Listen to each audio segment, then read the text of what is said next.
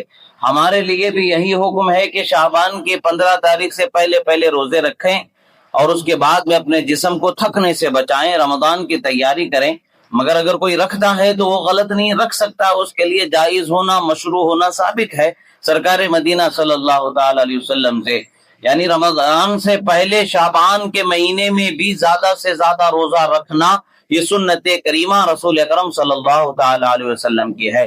سرکار کا یہ فرمانا کہ حضرت ام سلمہ فرماتی ہیں ما رأیت النبی صلی اللہ علیہ وسلم یصوم شہرین متتابعین الا شعبان و رمضان.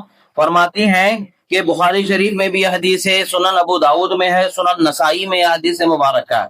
سرکار کی زوجہ محترمہ ام المومنین بی بی سلمہ رضی اللہ تعالیٰ عنہ فرماتے ہیں میں نے سرکار کو لگاتار روزے رکھتے ہوئے 2 مہینوں میں دیکھا ہے، شعبان میں اور رمضان میں سرکار لگاتار روزہ رکھا کرتے تھے. اس سے پتہ کیا چلتا ہے اب ہمیں رمضان کی تیاری میں وقت گزارنے کا وقت شروع ہو چکا. رمضان المبارک سے پہلے والا جو مہینہ ہے شعبان کا مہینہ، اس مہینے کو رسول اللہ صلی اللہ علیہ وسلم فرمایا شعبان و شہری و رمضان و شہر اللہ. شعبان میرا مہینہ ہے اور رمضان اللہ رب العزت کا مہینہ ہے. رمضان میں اللہ تبارک و تعالی اجر و جزا عطا فرماتا ہے، رحمتوں کا نزول فرماتا ہے. اور شعبان کے مہینے میں انسان روزہ رکھتا ہے اور رسول اکرم صلی اللہ تعالی علیہ وسلم کی سنتوں کو زندہ کرتا ہے، تو گویا کہ وہ رسول اللہ صلی اللہ تعالی علیہ وسلم کی بارگاہ میں زیادہ سے زیادہ اجر و ثواب کا حقدار ہوتا ہے. اب حال یہ ہوتا ہے کہ زمانے جاہلیت سے بھی رجب کے مہینے کی تعظیم و توقیر ہوتی رہی، اس مہینے کا اہتمام ہوتا رہا، اور اسلام میں بھی اس مہینے کی عظمت تعظیم و توقیر باقی ہے. تو اس مہینے میں لوگ زیادہ خیر کے کام میں، زیادہ نیکیوں کے کام میں وقت گزارا کرتے ہیں، اس مہینے کو وہ لوگ زیادہ اہتمام سے گزارتے ہیں. اور پھر اس کے بعد رمضان کا مہینہ آ جاتا ہے، بیچ میں ایک مہینہ شعبان کا گزرتے ہی رمضان کا مہینہ آ جاتا ہے. رمضان المبارک کے مہینے میں بھی لوگ زیادہ خیر و نیکی کے عمل کی طرف توجہ کرتے ہیں. حج کرنے والے، عمرہ کرنے والے عمرے کے لیے نکلتے ہیں، زکوٰۃ ادا کی جاتی ہے، صدقہ خیرات کیے جاتے ہیں، روزے رکھے جاتے ہیں. جتنا ہو سکے انسان کو جو ہے وہ نیکیوں کی طرف مائل رہتا ہے. حضرت امام بلخی علیہ رحمت و رضوان فرماتے ہیں کہ رمضان المبارک کا مہینہ تو برکت والا، عظمت والا، شان والا ہے ہی، ساتھ ہی ساتھ شعبان کا مہینہ یہ قرہ کا مہینہ یعنی قرآن کی تلاوت کرنے والوں کا مہینہ ہے. جب جیسے ہی یہ مہینہ آتا رمضان المبارک میں تراویح سنانے والے ہو یا نہیں سنانے والے ہو، قرہ جو قرآن کی تلاوت کرنے والے ہیں وہ تلاوت میں اپنے وقت کو صرف کیا کرتے ہیں. یعنی تیاری میں، رمضان المبارک کی تیاری میں اپنے وقت کو گزارا جاتا. ایسے ہی سرکار مدینہ صلی اللہ تعالی علیہ وسلم نے فرمایا جب لوگوں نے رسول اکرم صلی اللہ تعالی علیہ وسلم کو شعبان کے مہینے میں زیادہ روزہ رکھتے ہوئے دیکھا تو رسول اکرم صلی اللہ تعالی علیہ وسلم سے پوچھا. حضرت اسامہ ابن زید رضی اللہ تعالی عنہ سے حدیث مبارکہ ہے، آپ فرماتے ہیں کہ انہ قال قلت یا رسول اللہ صلی اللہ علیہ وسلم. حضرت اسامہ ابن زید فرماتے ہیں میں نے رسول اکرم صلی اللہ علیہ وسلم سے عرض کیا یا رسول اللہ صلی اللہ علیہ وآلہ وسلم لم اراک تصوم شہرا من شہور ما تصوم من شعبان. یا رسول اللہ جس قدر شعبان کے مہینے میں میں آپ کو روزہ رکھتے ہوئے دیکھتا ہوں، رمضان المبارک کے علاوہ دوسرے مہینوں میں اگر آپ کو روزہ رکھتے ہوئے، زیادہ تر روزہ رکھتے ہوئے جب بھی میں دیکھا ہوں وہ شعبان کا ہی مہینہ ہے جس میں آپ اکثر روزہ رکھا کرتے ہیں. آخر وجہ کیا ہے یا رسول اللہ؟ اس مہینے میں زیادہ روزہ رکھنے کے اہتمام کرنے کی وجہ کیا ہے یا رسول اللہ؟ سرکار مدینہ صلی اللہ علیہ وسلم فرماتے ذاک شہر، یعنی وہ یہ شہر ہے، یعنی وہ یہ مہینہ ایسا مہینہ ہے، شہر شعبان ایسا مہینہ ہے کہ لوگ اس سے زیادہ تر غافل رہتے ہیں. سرکار فرماتے ہیں رجب میں رمضان میں لوگ نیکیوں کا اہتمام میں وقت گزارتے ہیں، اہتمام کرتے ہیں، مگر رجب اور شعبان رمضان کے درمیان کا جو شعبان کا مہینہ ہے یہ لوگ اس میں غافل ہو جاتے ہیں، نیک اعمال سے عبادت کرنے سے غافل ہو جاتے ہیں۔ حالانکہ یہ ایسا مہینہ ہے وَهُوَ شَهْرٌ تُرْفَعُ فِيهِ الْأَعْمَالُ إِلَىٰ رَبِّ الْعَالَمِينَ فَأَحَقُّ أَن يُرْفَعَ عَمَلِي وَأَنَا صَائِمٌ فرماتے ہیں سرکار مدینہ صلی اللہ تعالی علیہ وسلم کا یہ فرمان کہ یہ لوگ زیادہ تر لوگ اس میں غافل ہو جاتے ہیں، زیادہ تر لوگ اس میں غافل رہتے ہیں اور عبادت سے دور رہتے ہیں۔ یہ حدیث کیا ہے؟ یہ حدیث امام ابو داود نے روایت فرمایا ہے، نسائی شریف میں بھی ہے، سنن مسند احمد میں بھی ہے، اسی طریقے سے جو ہے سنن نسائی میں بھی ہے، اور یہ حدیث کا درجہ جو ہے حدیث حسن کہا گیا ہے۔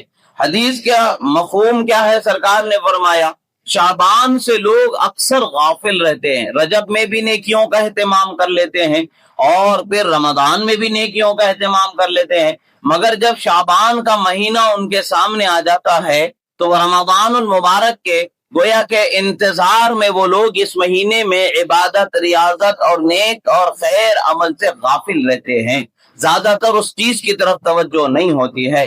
سرکار کا یہ فرمان کہ لوگ اس مہینے میں زیادہ نیک عمل کرنے سے غافل رہتے ہیں، تو میں لوگوں کو توجہ دلانا چاہتا ہوں کہ یہ مہینہ بھی عظمت کے اعتبار سے بڑی عظمت والا مہینہ ہے۔ وہ عظمت کیا ہے؟ رسول اللہ صلی اللہ تعالی علیہ وسلم نے فرمایا شعبان ہی کا وہ مہینہ ہے جس میں بندے کے عمل اللہ رب العزت کی بارگاہ میں پیش کیے جاتے، پورے سال بھر کے عمل جو ہوتے پیش کیے جاتے ہیں، عملوں کو ہمارے اٹھایا جاتا ہے۔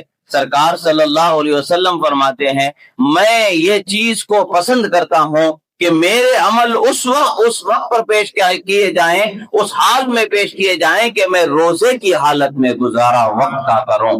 یعنی رسول اللہ صلی اللہ تعالی علیہ وسلم نے ہمیں یہ تلقین دی، یہ نصیحت فرمائی اسی مہینے کی 15ویں رات جسے لیلۃ نصف شعبان کہا جاتا ہے، شب برات کہا جاتا ہے، اس مہینے میں وہ رات آنے والی ہے، اس میں لوگوں کے پروانے عطا کیے جاتے ہیں، کس کو کتنی زندگی ملنی ہے، کس کو کہاں موت آنی ہے، کس کو کتنا رزق ملنا ہے، کس کے کیا عمل ہے، یہ ساری چیزیں اللہ تعالیٰ کی بارگاہ سے فیصلے کیے جانے والی رات اسی مہینے میں اللہ تبارک و تعالیٰ نے رکھا ہے۔ اس شعبان کے 15ویں رات کو انشاءاللہ اس رات کے فضائل و مناقب تفصیل سے عظمتیں برکتیں انشاءاللہ سنائی جائیں گے۔ اب یہاں پر ہمیں اس حدیث مبارکہ کے مفہوم پر غور کرنا ہے۔ اللہ کے رسول صلی اللہ تعالی علیہ وسلم کا یہ عمل ہمیں بتاتا ہے کہ لوگ جہاں کہیں بھی نیک عمل سے غافل ہوں، اگرچہ وہ عمل مستحب ہی کیوں نہ ہو، اس عمل سے بھی اگر لوگ غافل ہوں تو اس عمل پر عمل کر کے لوگوں کو بیدار کرنا چاہیے۔ نیک کام کو چھوٹا سمجھ کے، نیکی کو چھوٹی نیکی جان کر کے اس سے غافل نہیں ہونا چاہیے، بلکہ لوگوں کو اس نیکی کی طرف توجہ دلانا چاہیے، ثواب ملنے والے کام کی طرف انہیں رغبت دلانا چاہیے اور انہیں موقع اس چیز کے عمل کی طرف توجہ کا مل جائے، ایسا ہمارا طریقہ ہونا چاہیے۔ اللہ کے رسول صلی اللہ تعالی علیہ وسلم نے رمضان سے پہلے شعبان کے مہینے میں بے حد روزے نیکی کا اہتمام فرمایا اور لوگوں کو بتایا کہ یہ مہینہ بھی غفلت میں گزارنے والا مہینہ نہیں ہے، بلکہ رحمتوں کو لوٹنے والا مہینہ ہے، برکتوں کو کمانے والا مہینہ ہے۔ اس مہینے میں بھی صدقہ و خیرات ہونے چاہیے اور ہمارے عمل زیادہ تر جو اللہ کو پسند ہے روزہ، اس روزے سے ہمارے دن گزرنے چاہیے۔ جس کے جسم میں صحت مندی ہے، طاقت ہے، بیمار نہیں ہے اور وہ سخت محنت شاقہ کا کام نہیں کرتا ہے، ایسی صورتیں ہیں تو اس بندے کو چاہیے کہ روزہ رکھے تاکہ وہ اللہ کے رسول کی سنتوں سے مالا مال ہو جائے۔ ہاں، رمضان کا مہینہ ایسا ہے کہ ایسا بیمار کہ جس کی جان کے ہلاک ہونے کا خوف ہے، ایسی